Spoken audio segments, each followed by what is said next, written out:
Akhir-akhir ini, Adobe Photoshop baru aja rilis fitur baru yang namanya Generative Fill. Yang dimana Generative Fill ini adalah AI yang dimasukin ke dalam Photoshop sama Adobe. Kalau kalian belum tahu Generative Fill itu fiturnya kayak gimana, di sini gue bakal bahas nih. Cuma kayak yang kita tahu, Photoshop itu kan aplikasinya berbayar. Dan fitur Generative Fill ini harus pakai WiFi untuk ngejalaninnya. Sehingga kalau kita ingin bajak laut, pastinya nggak bakal bisa. Nah, tapi gue ada solusinya nih buat lu pada yang nggak punya Photoshop.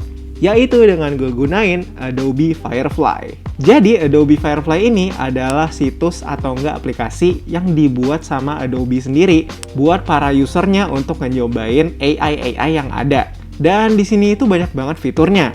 Kayak misalnya nge-generate image cuma dari teks, 3D to image, text effects, dan masih banyak lainnya.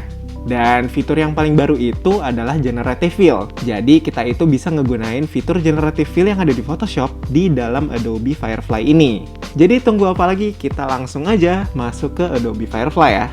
Nah, untuk tampilan Adobe Firefly itu kayak gini nih. Jadi di sini itu banyak banget fitur-fitur yang bisa lu pada cobain. Dimulai dari text to image, generative fill, text effects, dan masih banyak lagi yang kalian bisa lihat aja sendiri di bawah-bawah sini ya. Nah, tapi kita sekarang itu mau nyobain fitur yang generative fill dulu nih di sini. Untuk ngejalanin fiturnya ini, kalian tinggal klik generate yang ada di sini. Terus nanti kebuka halaman kayak gini. Yang dimana kalian bisa upload image atau foto kalian ke dalam sini buat diedit. Kita klik aja upload image, dan kita pilih yang ini. Nah, nanti muncullah foto yang lu pada pilih tadi. Untuk fotonya di sini itu gue ngambil dari pexels.com ya. Yang dimana Pexels ini nyediain banyak banget foto-foto yang gratis, yang copyright free lah istilahnya untuk lu pada ngambil foto-foto mereka. Kita balik aja ke Adobe Firefly di sini dan ini dia banyak banget nih. Kalian bisa lihat tombol-tombol yang ada di sini. Untuk yang tombol pertama ini itu adalah sama aja kayak brush. Nah, jadi kalian bisa brush di area tertentu yang kalian mau edit. Misalnya gue coba brush di bagian dada dia ya. Terus kita ketik aja di bagian sini. Misalnya chain. Oke, terus kalian klik generate. Dan tunggu aja hasilnya. Nah, nanti itu baru muncullah kayak gini nih hasil editannya. Kalian dikasih 4 generation yang bisa kalian pilih lewat sini. Tuh, jadinya kayak gini. Emang agak goblok sih ya hasil yang gue dapet di sini. Cuma lu dikasih 2 pilihan nih untuk cancel atau nggak keep di bagian sini nih. Jadi lu pada bisa cancel untuk ngandu hasil editannya ini atau nggak keep aja kalau lu mau ambil hasil editannya ini. Tapi di sini karena emang tolol, jadinya gue cancel aja di sini. Nah, terus mungkin kita bisa generate ulang untuk ngeulang hasil atau proses editannya ini. Kita tunggu aja di sini dan ini dia hasilnya. Emang kayaknya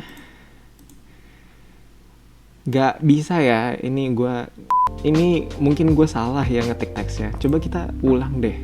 Jangan chain. Coba kita ganti jadi gold chain. Coba misalnya ya. Nah, terus di sini itu kita udah dapetin hasil editannya. Emang kayaknya kita ganti aja ya, jangan brush di sini. Coba kita pakai tools yang kedua ini untuk erase brush yang gue buat ini. Terus kita pilih tool yang pertama lagi. Coba kita sekarang kasih topi aja deh di atas palanya dia. Terus kita ganti jadi head dan klik enter.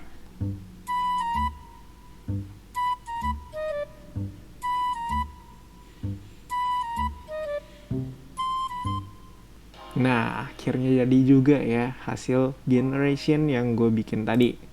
Dan ya hasilnya lumayan bagus sih. Gue suka di antara generation ketiga atau enggak yang keempat. Kayaknya gue pilih yang keempat sih. Di sini gue klik yang keep aja untuk keep hasil editannya ini. Nah, terus gue mau bahas mungkin tools yang ketiga ini nih, yang namanya setting. Jadi setting itu ya sesuai namanya. Jadi di sini kalian bisa setting brush size, brush hardness dan juga brush opacity. Kalau brush size itu adalah gede kecilnya brush lu pada. Tuh, ini jadi gede. Kalau hardness itu adalah kehalusan dari pinggiran brush lu nih. Nah, ini hardness yang kecil dan kita naikin untuk lihat hardness yang gede. Tuh, beda kan? Di sini kita undo aja. Nggak bisa undo ya di sini ya. Kita nggak bisa Ctrl Z. Kita harus pakai yang namanya tools yang kedua, subtract. Oke, jadi itu aja untuk settingannya. Dan tools yang keempat itu ada yang namanya background. Jadi kalau kalian klik background di sini, nanti foto kalian itu bakal di remove backgroundnya. Dan fungsinya itu buat apa? Jadi kalau kalian klik generate di sini, nanti backgroundnya itu akan keganti dengan sendirinya. Oke, jadi hasilnya itu kayak gini ya.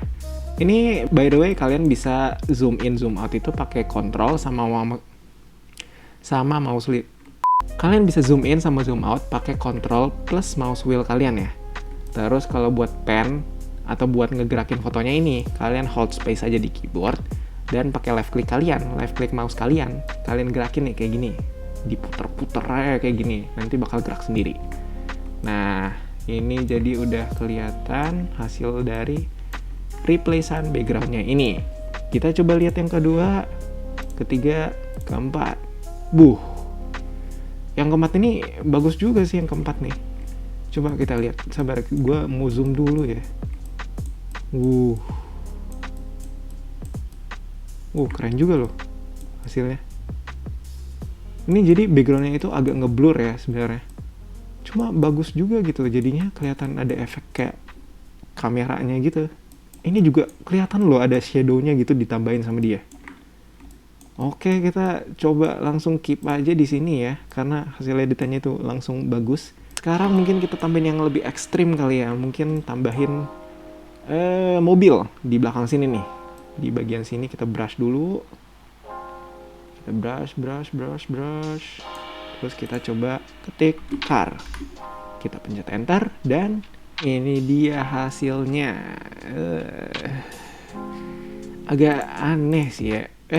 Wait. Oke, yang kedua ini lumayan bagus sih. Cuma perspektifnya agak kayak miring gitu ya, kurang sesuai sama backgroundnya ini. Ya, kita keep aja dulu kali ya. Ini lumayan sih. Terus mungkin kita tambahin lagi yang lebih ekstrim lagi. Coba di depannya ini ada orang. Coba kita kasih orang kali ya. Di sini kita brush di sini. Brush, terus kita ketik yang namanya people. Terus klik enter. Dan yang pertama ini bagus sih. Tuh. Jadi sesuai sama backgroundnya ini ya. Jadi backgroundnya ini blur, jadi orangnya ini hasilnya jadinya blur juga gitu. Coba kita yang kedua, lihat ke yang kedua. Lumayan. Yang ketiga ya lumayan. Yang keempat, lumayan juga nih. Tapi gue impress sama yang pertama sih. Ini pertama gila juga sih. Wah, oke. Jadi kita keep di sini ya. Kita keep terus. Mungkin tambahin lagi apa ya yang bisa nih kita ubah. Kita sekarang ubah yang gede gitu ya. Coba kita remove di bagian pants-nya ini. Kita brush di pants-nya ini. Bagian celana. Di sini. Coba kita ganti nih ya. Pants-nya ini jadi mungkin. Coba kita ganti short pants nih. Short pants. Oke. Kita klik generate. Dan hasilnya kayak gini. Ini kulit sapi apa ya? Coba ke yang kedua. Ini oke, lumayan. Ketiga lumayan juga, keempat. What the fuck? Oke, yang pertama lumayan sih. Yang pertama yang sama yang kedua ya. Cuma tadi kan gua ketiknya itu short pants ya, tapi dikasihnya malah jogger gitu. Coba ya udah. Ini lumayan sih. Ya udah, kita keep dulu. Terus gue mau coba lagi nih, kita coba ganti sepatunya juga nih. Sepatu sama bajunya nanti deh bajunya. Kita shoes dulu, kita ketik shoes, terus generate. Dan hasilnya kayak gini. Iya, hasilnya kayak gini. Yang kedua, ketiga, oke. Yang ketiga lumayan ya. Kita keep yang ketiga dulu, coba. Terus sekarang kita coba ganti bajunya nih ya. Kita ganti bajunya di sini. Terus kita ketik shirt dan enter. Oh ya, by the way, kenapa gue satu-satu gantinya? Sebenarnya itu karena kalau lu generate satu-satu, itu resolusinya bakal makin tinggi gitu. Soalnya kalau kalian generate secara keseluruhan, secara langsung gitu, nanti hasil generationnya itu bakal nyesuaiin sama gede kecilnya brush lu pada. Jadi ya intinya brush yang lebih kecil itu pasti hasil generationnya itu lebih tinggi gitu kualitasnya. Terus ini generationnya udah kelar ya. Kita coba lihat kedua, ketiga, keempat. Lumayan sih ini, tapi emang agak outfitnya kayak outfit polisi gitu ya, tapi agak ada lipatannya di bagian lehernya. Coba kita keep dulu, terus kita ganti lehernya kali ya, coba ya. Kita ganti lehernya, ganti teksnya jadi neck, dan nggak tahu ini apaan ya. Oke, kita cancel aja, nggak jadi. Gue nggak mau necknya itu diubah, biarin aja, nggak jadi, karena aneh, nggak jelas itu apaan. Kita mungkin ganti satu lagi kali ya, kita coba ganti satu lagi nih buat penutup video ini. Kita mungkin ganti, gue mau coba nih ya, coba kita tambahin api kali ya, api di bagian sini nih, bagian sini kita tambahin yang namanya fire. Kita enter dan hasilnya itu kayak gini. Yang pertama lumayan sih, tapi agak kurang nyatu gitu sama lantainya ya. Kalau yang kedua ini nggak tahu apaan, sate panggang kali ya, kurang tahu gue. Yang kalau yang ketiga ya ini terlalu ngeblur dan nggak jelas. Kalau keempat, well, gue juga bingung ini gimana nih, kurang ngepas gitu. Kalau apinya itu warnanya kurang pas. Yang pertama udah paling lumayan sih. Ya kita keep aja kali ya, kita coba keep lah. Jadi ya dari hasil yang bisa kita lihat ini, kita bisa lihat kalau generation atau hasil-hasil dari editan AI ini, well masih ada beberapa kesalahan sih ya. Dimulai dari leher nih, leher yang nggak tahu apaan. Terus juga kadang ini kurang nyatu gitu hasil generationnya, dan juga tangan. Ini dia. Jadi AI itu masih ada kekurangan dalam membuat tangan-tangan yang bagus. Jadi gambar-gambar tangan itu ya masih kurang perfect sih. Terus juga kesalahan berikutnya, kadang juga AI ini nggak ngerti kata-kata yang gue masukin gitu di input teksnya itu.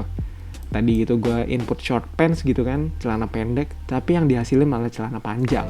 Ya, jadi kesimpulannya menurut gue AI ini emang bagus sih untuk dijadiin sebagai tools atau pembantu kita dalam editing foto. Ataupun ya editing lainnya lah.